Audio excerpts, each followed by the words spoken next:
Hello everyone and welcome back to the final war of Season 41. It's been quite a ride being back in SSx, back in Tier 1, pushing for Masters, and there's a little bit on the line in this war. As you can see, the first time that Absorbing Man has been banned, people must have been getting some wind that we like to use that guy. And anyway, this is going to be our chance to get into top 10 Masters, which requires either us winning. If we lose, it's going to take some other teams to lose in order for us to stay in the top 10. And additionally, I haven't talked about this, but I am currently riding a Deathless streak in Season 41. So this would be potentially my first Deathless season if I could pull this off. So I'm definitely going into this war. That's not the top thing on my mind. Winning and having our team get into top 10 Masters, of course, is. But of course, part of my mind is thinking that this is my last chance to clutch out my final 5 fights of the season and go for it. So we start off with this Mantis on path 7, going back to Apocalypse and Doom like I was at the beginning of the season. And we're throwing on a regen boost because when you're regenerating, she cannot tranquilize you. And the name of this fight is basically don't let her throw a special 1. That is in general bad because of the encroaching sleep. But on this note, it's particularly bad because she will put cleanses on us. And the cleanses can be thrown on to the abilities of Apocalypse. In other words, he's not immune to cleanse. And in my first time fighting Mantis, I was having some trouble baiting the heavy and then getting punished by a special 1. So I specifically practiced baiting the first hit of the heavy and then punishing. And then it all worked out. We throw the special 2 and I throw my special 2 just as her tranquilize comes on. But fortunately, my debuffs are able to get through and that's enough to take her down. So no issues there. He does very much counter the node, but he does not counter cleanse. And we just didn't want a scenario where she cleansed our debuffs and then there was a damage reflect on us and our big special 2 reflected back on us. So we played that just right. Everything worked out great. Next up, this Dragonman. This is the reason that I am running double edge mastery right now. I want as much damage as possible to end this fight as quickly as possible.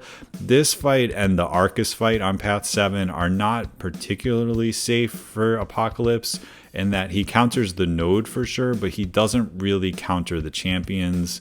And with the power gain that Dragonman potentially can have and him being stubborn and cornering you, throwing a special 3, we just want to get this over as fast as possible. So that's why we're doing power start 1.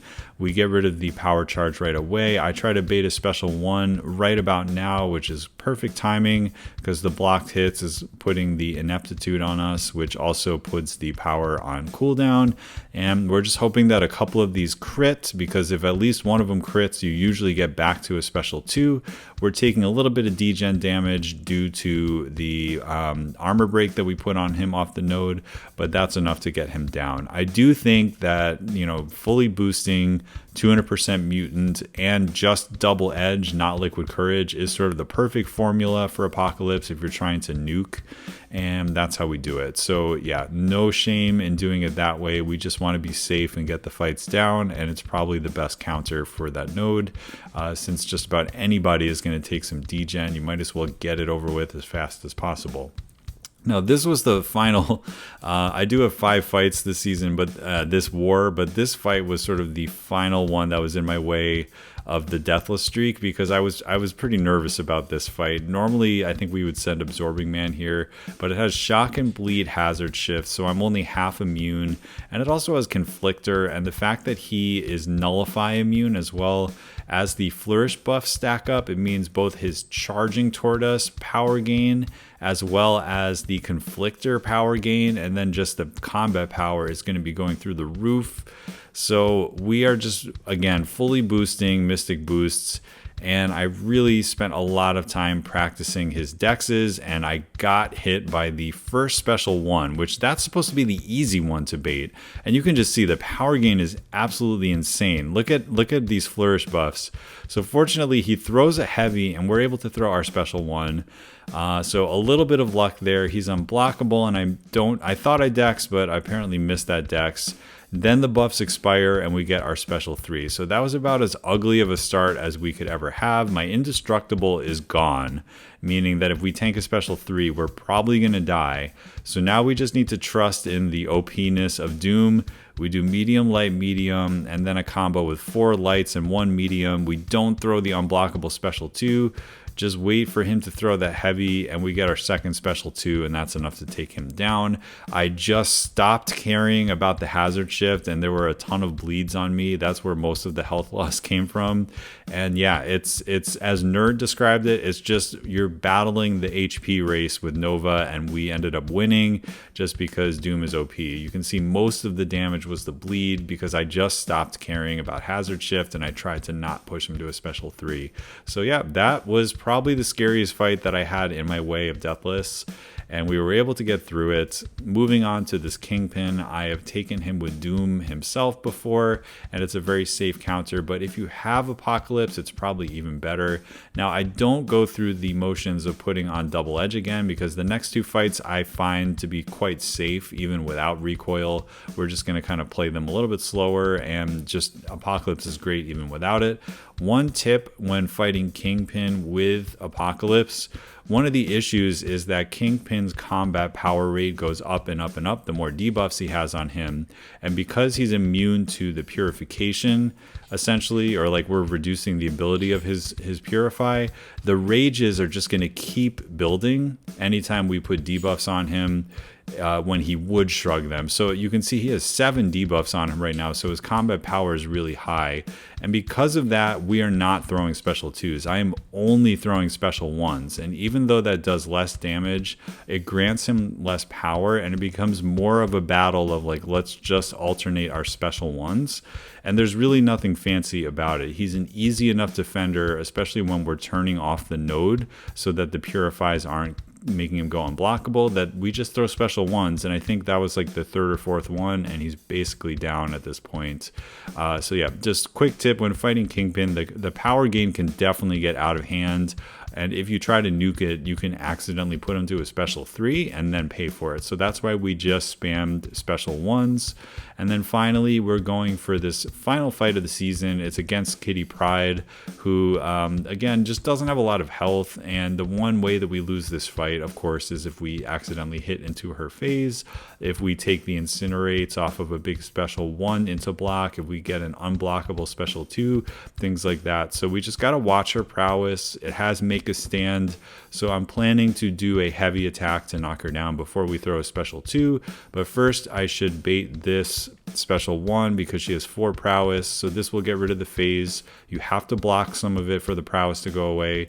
Then we land a heavy, and then we are able to throw a special 2.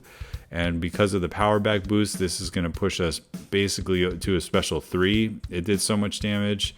We just got to bait another. I guess I didn't want to throw this because she had the phasing up. I didn't want to accidentally make a mistake. So we block that. And we do need to heavy to remove the protection. That gives us a little too much power. So we throw a special 3. I missed my final mini game of the season. Fortunately, I nailed them on the Doom fight. That may have actually mattered. Who knows? But here we go with the big stomp. It's not enough to kill her. That would have been a good screenshot. But she doesn't have 3 prowess, so we just need to throw one more special 1, and that takes her down. And just like that, we are done with Season 41. We didn't die, which is the first time that has ever happened to me. And I've been playing War for 41 seasons, and believe me, I've only been in Tier 1 for like 7 or 8 of them. But even in the other wars, I was always taking a ton of fights and not boosting all the way and things like that. So I've actually never had a fully deathless season, no matter what alliance I've been in, and I gotta say it feels great. Huge kudos to the officers, particularly DLL and Na, who did so much of the planning, and I just felt like they set me up for success here with some great matchups. There was a lot of Doom and Apocalypse, and we'll get to that in a second. I feel like part of the reason was that my roster was a little bit smaller than most of the battle group in terms of number of rank 4s, so we leveraged the rank 4s I did have, and Doom and Apocalypse can go in multiple directions, taking some pretty dangerous fights, and I was sent into some of those, like point and shoot with Apocalypse and Doom fights. But yeah, let's take a look at the breakdown of all of the champions that I used, and then we'll go over the results of the season. So as you can see from this chart, Apocalypse and Overseer were tied for the most fights with 14, which is pretty staggeringly high considering the percentage of the 57 fights that I took. Doom comes in as a clear number 3, as I was just talking about, with 8 total fights. Then both Human Torch and Spidey 2099 made it onto the teams for 4 total fights. Coming in with 2 fights, we have Carl, Absorbing Man. I think I took a couple Terraxes. Red Magneto, Shang-Chi with the Tactic, Spot, which is probably my favorite war, along with the Overseer Showcase war. The Spot took 2 amazing fights. That was so fun. And then White Magneto himself, a new rank 3 for me, took a couple fights. He actually did that Dragonman on Path 7, if you want to see a good model for that. And then finally, we did get to bring our favorite champ, Elsa, one time.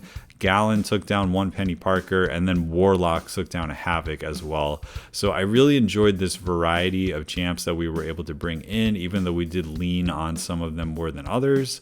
And it ended up being a great season. As I said, 57 wins and 0 deaths. And then, of course, our defense didn't do that much, but the Null of our rank 5 Null did actually get a couple kills throughout the entire season. So that felt great to contribute to our defense in that way. And then finally, when it comes to the results of the war, we did lose this war, but our competition lost a war as well, which meant we did drop a couple spots, but that as of this moment, which is sometime Tuesday afternoon, so the results are not finalized yet, we are currently sitting at number 10, which means that we will qualify for top 10 rewards, which are nice and juicy, and I think well earned. With a 7-5 record, the reason we got top 10 was because our attack bonus was low enough to make it into the top 10, which really is a testament, again, to the officers and the players in our battle group. We had many people with completely deathless seasons, and then there were others who ended up taking a huge volume of fights. As you can see, with my volume being 57, that's close to the average. It's about 5 fights per war, which is about an average, but we had some people taking an insane amount of fights and lots of mini bosses that were very difficult, and just my hat's off to them for huge props for just an amazing, amazing season. So I am going to just tack on to the end of this video the opening of the 2 class Nexus crystals that we get from the rewards. So I'm going to record that at a different time, and at this point we're going to transition to that. All right, and I'm just going to tack this on to the end of the video. As you can see, the rewards were a little delayed, so I'm not getting this out exactly when I wanted to, but we do see the season is complete. Another Alliance War season concludes, and when all was said and done, we got Master rank 7, which actually means 10th place because the first 3 have their own places. So yeah, we made it in the top 10, which is fantastic. We get a little bit of tier 6, which we're going to open up, and then we're going to choose 2 tech nexuses, and we're going to go from there. So let's claim these things, and we're going for 2 tech because I really need to get iDoom on this account. He's been evading us pretty much since the start of this featured crystal, and I've completely given up on said featured crystal and started saving for the next one. So hopefully we can get iDoom out of this, and let's be a little optimistic and just start getting some tech so that we can bring up iDoom. And I think after I form a 4th tech, I'm going to move over to Mystic, just because there's only 2 Mystic left. We want to kind of get those going. So that is the formed tech, which means if we do get iDoom, we can take him all the way from rank 1 to rank 4 even, I think, and still have 1 left over. So that's kind of the goal here.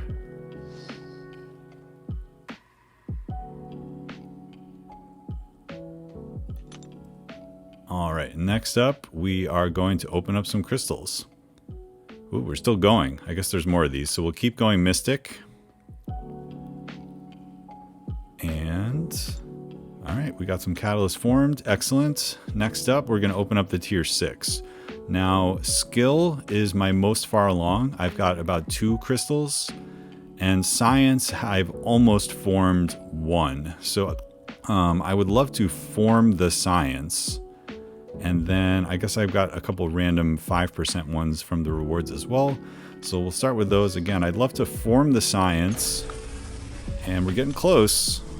We're getting close. A couple 25% ones, and we might be in business for forming a science, which would be fantastic. So let's open these up, and we don't even come close. However, we are finally getting a little bit of Mystic. I had 0 Mystic before this, and I only had 25% of a Cosmic. So all of these are good, because eventually they're going to lead to more rank 5 champions and rank 2 7-stars. And with that, we're going to move over to the class Nexus crystals and then call it a day and wrap up this season 41 of Alliance War.